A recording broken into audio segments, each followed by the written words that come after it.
Welcome, ladies and gentlemen, to our second half of the show of, what was it called again? Is social media forcing high school class reunions into extinction? And so we got we're going to make sure that happens, Frank. Oh, there we go. No, but I don't think that's going to happen this time with Drake at High because of the entertainment, the Super Bowl halftime show. And that's my next two guests, who are also alumni of the class of 75 at Drake at High School. Mm-hmm. We have Kirk Mastacouris and Greg Descoteaux. Both guitar players and both singers. Correct. Only I noticed on YouTube, you like to go solo, and Greg, you usually like to go with a partner. The last duo? I've done a lot of solo work. Right now, I'm in the last duo. I've played with Dan Royce for about 20 years now. Wow. And it turned out we're actually distantly related. His mother and my mom are first cousins.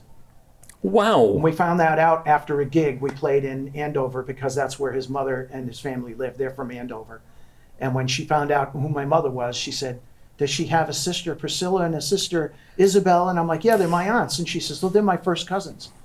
So now when my partner Dan works on my house, because he's a contractor, I get family rates, which means I pay double.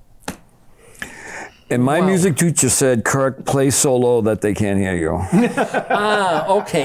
And if you played 20 years, the last 20 years with the last duo, when did you play with two guys singing? That was even longer ago. And that was 12 years that we worked together, Don Riddell and I. I actually met him in a recording studio. He had recorded a Christmas song, and he needed some background vocals, and he wasn't good at that. And the guy who owned the studio was a friend of mine, and he said, geez, I know a guy who can harmonize with anybody. So he called me up, and I was jamming with a friend of mine, and he said, yeah, can you come down? And I said, now? He's like, yeah. I said, but I don't know the song. He said, yeah, you'll figure it out when you get here. So I went down, and sure enough, about an hour later, I had recorded 2-part harmony vocals for the song that he did, and we actually got together at that point. And I still had just started playing guitar. I'd only been playing for a couple of years. So Don was a much better player than I was, so he carried most of the guitar playing. When you write music, do you write both the lyrics and the music? Yes. That's amazing. Usually it's most of the time. Not at the same time, though, Frank. I mean, sometimes you'll write lyrics, all right, and then the music will come weeks to months later. Sometimes you'll write music, and you won't have any lyrics for an exorbitant amount of time. And then sometimes you'll write a song where the lyrics and music just fall out of you. And the song, it takes, the time it takes to write the song is the time it takes to play it. It literally just falls out of you. That happens. So there's no formula on how original music happens. It's well, the guy from Two Guys Singing, he sang a song that he says that you and him both wrote the Pumpkin Patch song. Did you write the lyrics and music? Oh, who wrote the lyrics and music? It was so long ago. It was a scandal. I said all I can tell you is that we were part of the Milford. It was a pumpkin patch festival in Milford. They were raising money so that they could renovate the original town hall in Milford, which was slated to be destroyed. And the town didn't want to destroy it, but there was no money in the budget to do renovations. So they were doing this thing called the Pumpkin Patch Festival, and there was a professional theater there, which was an offspring of the Merrimack Repertory Theater in Lowell. So in Milford, I don't remember what it was called. I think it was just a theater festival. We wound up playing it, Don and I. We opened up for a comic named Tim Sample. He was a Maine comic. Oh. He used to tell the Maines. Yeah, very funny guy. But so we were going to be part of that, and they were like, well, would you guys like to be like dance in the chorus numbers? And I'm like, no, that's a big no. That's not happening. So they were like, well, then, could you do like a couple of songs for us and then maybe have something for the festival? So I looked at Dawn and I said, we're driving home from a gig. And I said something to the effect of, what are we going to write? A pumpkin song? And he's like, I don't know, yeah. And so he's, like we're pumpkins in a patch and waiting to be snatched. And we went on and on like that. And then the music, I don't know how the music happened, but Don was never in a loss for coming up with music. He was very good at that. He was a very prolific writer. He wrote a lot of very nice original tunes. And we did a lot of them as two guys singing. And, yeah, it was. So you do have a lot of your own songs, because I'm sure. familiar with the thing. I watched an hour and a half of you with the last duo doing a thing out of the Londonderry concerts on the Common. Correct. An hour and a half's worth of like all 70 songs. Covered music, yeah. That's all two guys. The last duo just does cover tunes. We don't do original tunes, even though Dan is a prolific writer. He's put out. He is. He's working on He's his great. third CD. His music is fantastic. He's a wonderful writer. Yeah. And I've written probably 2 or 3 CDs worth of music, and I've recorded a few. Wow. But when we play out, I mean, people want to hear songs they know. They don't want to hear original music. If I want to play, Yeah. if I write a new song and I want to play it somewhere public, I'll go to an open mic, because that's what open mics are for. They're for trying out original material and getting feedback from other performers and people who like hearing that kind of stuff, original material. There is an audience for original material. It's just very small, and open mics are where you would go for that. There's a great one up in Mount Vernon called the Round Room. It's a round room in a church, and so it's completely acoustic. You don't plug in or anything, but the acoustics in that room are unbelievable. You sit in this one spot in the room and just play acoustically. Everyone in the room can hear you perfectly. That's how good the acoustics are. Natural. So it's a great room to go to, and the talent in that goes to that open mic is just staggering. Wow. There's some great original music and great musicians. that Okay. play there. So I'll turn to Kirk here. Kirk, you told me before the show started that after high school you went to California hoping to catch a big break. Yeah, just to change the scenery. I mean, Change the everybody had, a thought of going to the West Coast, that whole dreamy thing from the 70s. And, it didn't pan out. I didn't care for California. It was too flat. It was hot. It rained half the year, and there were no 4 seasons. I got tired of it. So I came Have back. you guys ever, just for laughs and giggles, competed in a karaoke contest? I avoid them like the plague. No. Yeah, no. I don't like karaoke. I got hauled out to one by my sister-in-law once, and I didn't realize it was a karaoke thing, and I was like, I had to get up to sing just to give my ears a break, because it's usually If you terrible. do just the amount that we do, he does more than I. But if you're out playing already in front of a live crowd and you're fulfilling that, that's fine. And karaoke there's nothing wrong with it. It's just that we've already fulfilled our need, to perform in other ways. So in karaoke contest where they give you like a prize or something like that, or open mic contest, is there sometimes like bands there, like the next Aerosmith, and they're looking for the next singer, guitar player? I can't answer that question because I don't go to them. To be honest. Yeah, the open mic is, I don't know about the karaoke, but the open mic is usually 1 or 2 guys, maybe sometimes 3 at the most, and it's a quick hit. It's 2-3 songs, and then the next person comes up, depending on who they have available. If it's a light crowd of people to play, you might play more, but other than that, you 2-3 songs and you're out. You show your stuff in it. I've run open mics. Right. Here in Nashville, as a matter of fact. Right. On Main Street, there was a cafe called They're great. Liberty Cafe, which was over next to where Mike's Italian Kitchen is. Have you ever been to that? I probably used to have. be Michael Timothy's. Okay. Now it's All right. Mike's Italian Kitchen. It's the same owner. It's Mike Buckley, I think, that owns it. 2 doors down, there was a cafe, just a coffee shop called Liberty Cafe. And I ran an open mic there for years and years. I also ran an open mic at Borders Books on Daniel Webster Highway for years. Right across the street from my apartment. Okay. And Yep. so we ran that, and I ran that until it closed. And it was a great thing to do because I got to see a lot of very young and promising musicians, and I got to kind of listen to them and give them some encouragement in some areas, and also give them areas where I thought maybe they should work on in terms of improving and being better at playing in front of people. But anybody who's going to start playing in front of people and do what we do probably started at an open mic. Right. It's the easiest way, because you can play in your basement your entire life.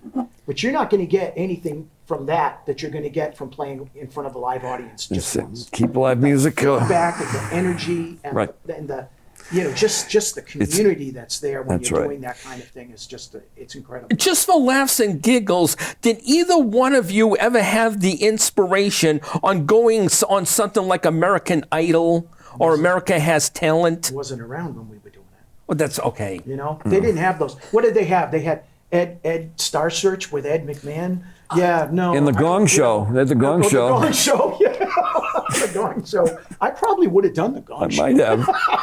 Okay, the young lady who wrote the theme song to my TV show, Going and Coming, a young lady from Milford, Sharon DeFronzo, the great Sharon DeFronzo, our age, she's the same age as us, and she was on a show called Community Opticians. Yes, Opticians, sure. With I remember that. Dave Maynard. Dave Maynard. Maynard. Did he wear a hat? Star of the day. Yeah, Star who will it of be? the day, who will it be? Yep. Your vote may be the key. Yep. Your It's vote up to may you. be the key. Tell us who. will Listen, be he Star knows of the Day. lyrics. The day. Oh my God. God, if Dave Maynard's Isn't it still amazing, alive, the he's ridiculous things that 107. get He's gotta stuck in be. your head? He's He's either hanging dead out or- with I Captain think Dave is- Kangaroo, I I think. think Dave is still alive. I think he's out in New Hampshire somewhere. I think Dave is still around.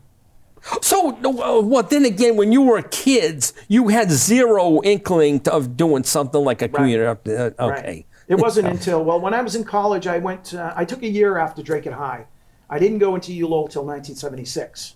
Oh. So from 1976 to 1980 were the years that I was at ULO. And the reason I was telling this yesterday to TJ Thompson, the reason I got involved in singing at all in college was that they had student union fees.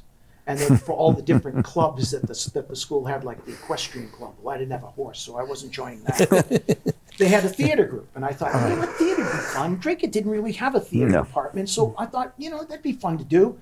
So I wound up doing, a funny thing happened on the way to the Forum, which is a musical. Zero Mostel. With Zero Mostel, that's right. Then I did Jesus Christ Superstar. Oh. And I played Judas, which was the lead. Yeah, it is the That's lead, yeah. Judas is Murray the lead. Head. Yep, Murray Head. And then we did Godspell. Day by Day. And then we did Jacques Brel is Alive and Well and Living in Paris. I'll take your word You for don't it. know who Jacques Brel is. He was sort of France's answer to James Taylor. Jacques Brel was. Okay. We had joy, we had fun, we had Seasons in the Seasons Sun. in the Sun. That's Terry a Jacques, Jacks. That's a Jacques Brel song, though. He didn't Oh. write that. That guy who made it famous didn't write it. That was a Jacques Brel song.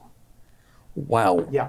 Sounds like a carnival song almost, We had Well, joy, there's a song in that show called The Carnival. So it's very Okay, funny. Interesting. also, I noticed too on your video, on your lone video, the only video I found on you on YouTube There's was a reason for that, yeah. Neil Young singing we'll be doing Heart that of one. Gold. We'll be doing that Heart one. of Gold Heart and Glenn Campbell by the time I get to Phoenix. Right.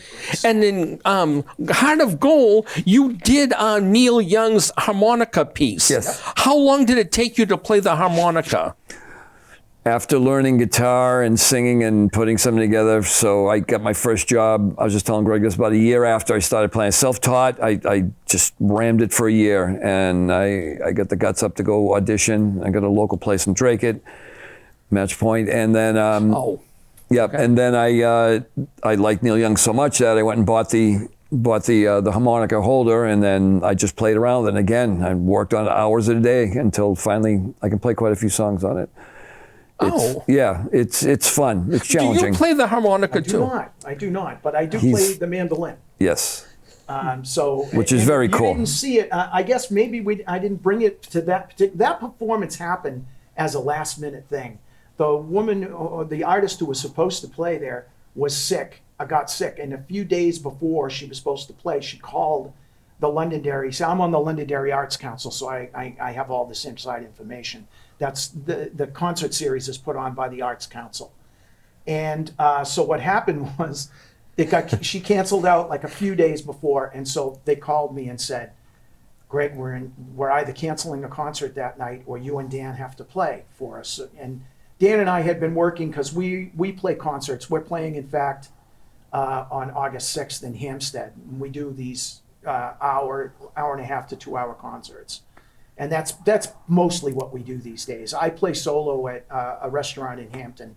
Dan just does these concerts with me because he's just at the point where he just wants to do the stuff he wants to do, and he doesn't want to have to. Now, the guy on the last duo, super talented guy, sweetheart, just a great guy. He looks like he's old enough to be your uncle. No, he's the same age as me. Dan and I are the same age. Okay, Whoops. you just aged a little better than he did. Stepping in now, Frank. Okay, yeah. Wow. So are you guys gonna like talk to the coordinate with the DJ? Or the DJ? We were just We're talking. actually talking to Robin and Maria about that. That there will be some communication about that. So you won't in terms repeat of- songs or anything like that? Well, we've got it. Again, I'm happy to give them the song list that we're going to get. That we're Yeah, going to do. we but have yeah. more than we need, but and that's why we're talking about not too much chit chat because we want to get out as much music as we can. But you know, you can turn into a Jerry Lewis skit, but it's like it's the state of the music. And this is As going to much be a as we lot can. of fun because Yes. Kirk and I have actually never played out We've never- together before. We've jammed a lot. Like he's played been every- at my house several times and we've jammed. And I do a thing because like I said, I'm a member of the Arts Council. He invites me, and Londonderry. yeah, And one of it's the great. things that we do is a song circle at the senior center, and the seniors get invited to come and just watch and listen. And there's a wonderful array of musicians. There is, that great come to this, people. really It's good fun. people. And Kirk, I invited Kirk. One of the first ones we ever did. I said, "Hey, you're in Manchester. You can't be more than 10 minutes away. Come on down and join us." And he's joined us several times since then. And it's just a lot of fun. Yeah. You know, and what we do is everybody just sort of plays, and we go down the line, and then we come back up, and then we go down the line. All kinds of different music. Until it's Yeah. over. Right. Yeah. Wow. Yeah, it's a lot of fun. One thing I don't want to get ahead of my skis here, that we talked a little bit off camera here, that you also manufacture guitars. Yeah. Now, what inspired you to do that? Well, again, because when I first I didn't play guitar in high school. I picked it up in college, and when back in that time, you could pay for your own schooling. And my father being a small business owner and raising a family of four, one of the children with special needs. My sister had special needs. There was no money. So my friends used to give me these old junky guitars that needed to be repaired, knowing that I did a lot of woodworking with my grandfather in high school as well. And so I started repairing these old guitars and realized, after a while, I thought, maybe I should just start this from scratch, probably be easier. I was lucky enough to get a book on the subject, and with some perseverance, I just started building my own instruments. And it's funny, I was just at a luthier shop yesterday, one of the rock stars in acoustic guitars, a guy named TJ Thompson, who has a machine called a Plek machine that you can put the guitar through, that it measures the fingerboard and the frets, and it can actually correct any low frets that you might have in it or any problems with it, and it makes the guitar so perfectly playable that it's incredible. TJ gets between $25,000 to $30,000 a piece for his instruments. That's when I say he's a rock star. I mean, this guy, everybody knows him. He's played about a half a dozen of my instruments, and he's one of my great mentors now. And he just is blown away by the quality. So needless to say, you probably make a lot more money manufacturing guitars for people than you do on gigs, playing gigs. Yeah, you do. You make more money, but it's a lot more work. It's very labor intensive. There's a lot of hours in a guitar, whereas the hours you're putting into when you're performing are the hours you performed, and any hours you're spending rehearsing, or which is maybe once or twice a week at most, and you might be together for a couple hours, or if you're playing solo and you're just working on a new song, you're sitting down there next to your computer and you're just playing a couple of tunes and getting it down, and that could be what, Rough 45 edges minutes out, maybe, sure. and that's. So it's not a lot of time that you're invested, at least not at this point in our career. Right. Maybe early on we spent a lot more time working on stuff because you need a backlog. But right now my iPad has over 1,000 songs in it, and that doesn't include the Irish music, the Christmas music, or the original music. And one thing I noticed about you in that concert in the Common from Londonderry, an hour and a half of songs, you memorized all those 70 songs, didn't you? No. No. I tell people this, that, you know, my mind is like an old computer. Right? Okay. The hard drive is full. There's no more room for memorizing things, so everything's on that iPad. So You're cheating and looking. You have it right in between. I have to look down to make sure I'm playing, or I'm singing the right words, or I'm playing the right chords. So, but a lot of it is memorized, but not all of it. Yeah. People say, you know, how can you memorize all those songs? And I say, I don't. That's why I have the iPad. It's barely noticeable, but very important. Yeah. Wow. It's sort of like and we'll be using that. Linus and the Peanuts. Yeah. It's like his blanket, you know? Yeah. It's just there because I need it. Just in case you look over and just, you know, okay. Yeah. forget a word. No, in the last duo, the other guy, your partner, plays the keyboards. Yes, he does. And guitar. And guitar. Yeah. He plays one of my guitars. I built his guitar. He's left-handed, He's too. a left-handed player, so I had to Which build is it great. left-handed. And you charged him money for it? Oh, well, yeah, not as much as I should have because he's a friend of mine. Oh, okay. But, you know, he got family rates, which meant he paid half.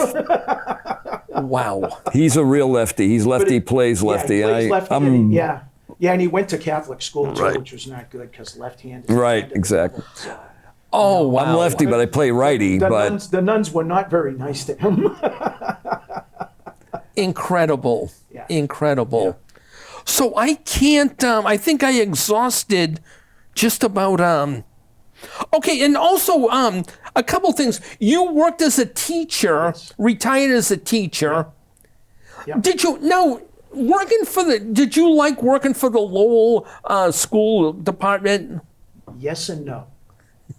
I loved the school department because working for the Lowell School Department because I made serious, rich connections with my students. Some of them I'm still in contact with. My business partner with the guitars was a student of mine from kindergarten to fourth grade. He did 2 tours in the Middle East and came back. He was living in Manchester. Got in touch with me through his aunt, who was working at the school at the time. I was still teaching. And came to me and said, I've been building electric guitars in my garage because it's my outlet. It's what I need to keep me sane from the issues that he's developed from working, being not just a military person, but a person who's actually seen military action. And he said, I want to learn how to build acoustic guitars. And so I told him he could come over to the house once a week and we'll build a guitar. And that was 3 years ago. He hasn't left the shop since. So we He's there right now. LLC last September, and now we're actually really producing. We're producing about 10 guitars a year now. But what I'm saying is, like, Lowell is always had the reputation of being a very, like, tough town. Lowell and It is. Lawrence. Well, Sure. the students come to us with a lot of baggage, Frank. You know, they if I'm looking at a classroom of about 25 kids, I'm lucky if half of them are living with both of their parents. And the other half, and I'm lucky if the third that isn't, or a part of the group that isn't, is living with a single parent or is living with grandparents.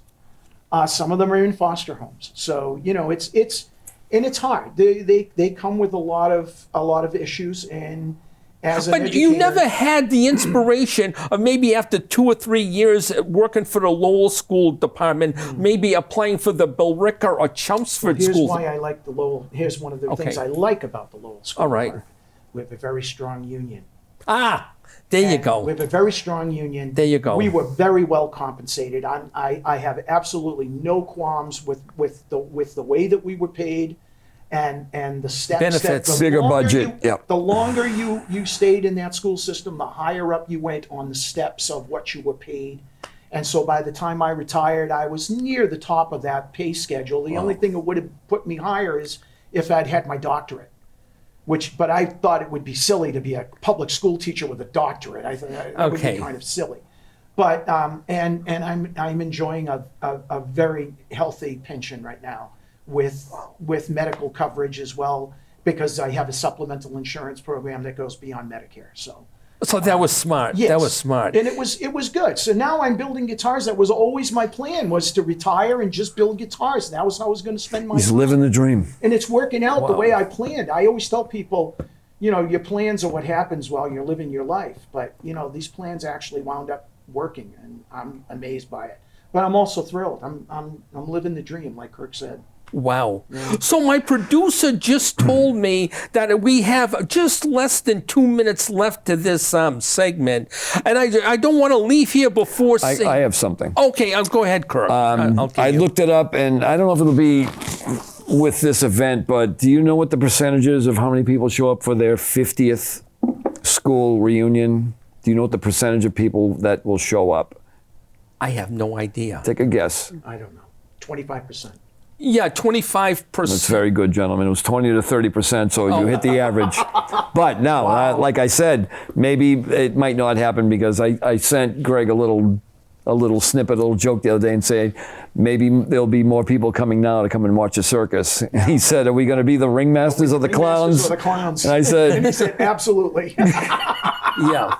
so you never know. I just want to say this. Okay, though. go ahead. One of the things that we're going to concentrate on, though, with what we're playing, is songs that we're playing and that were popular when we were in high school. The stuff that Right. we can connect with from that time. 70s to kinda mid hoping- 70s, yeah. Yeah, early 70s, you know, and that's, so we're kind of concentrating on that, so that the people who are there, if we play we might play one song that will just say, oh yeah, I remember what we were doing when that song was on the radio. Right. Because that's what music does. It connects you to your past. And All right. The reminds you song list things of your that were past, important. pretty much. Yeah. Exactly. Yeah. So anywho, if you're from Drake at High, class of 75, please consider coming down to the 50th reunion at the Four Oaks Country Club on September 12th, Friday, September 12th in Drake it. And please go on YouTube.com. We're playing in Hampton on Sunday, this Sunday. CRs. At CRs in Hampton. So That's all right. 4 to 7. Okay, Come hopefully you check get Kirk. in. And with all that said and done, ladies and gentlemen, please check us out again for another episode of Frankly Speaking. Thank you.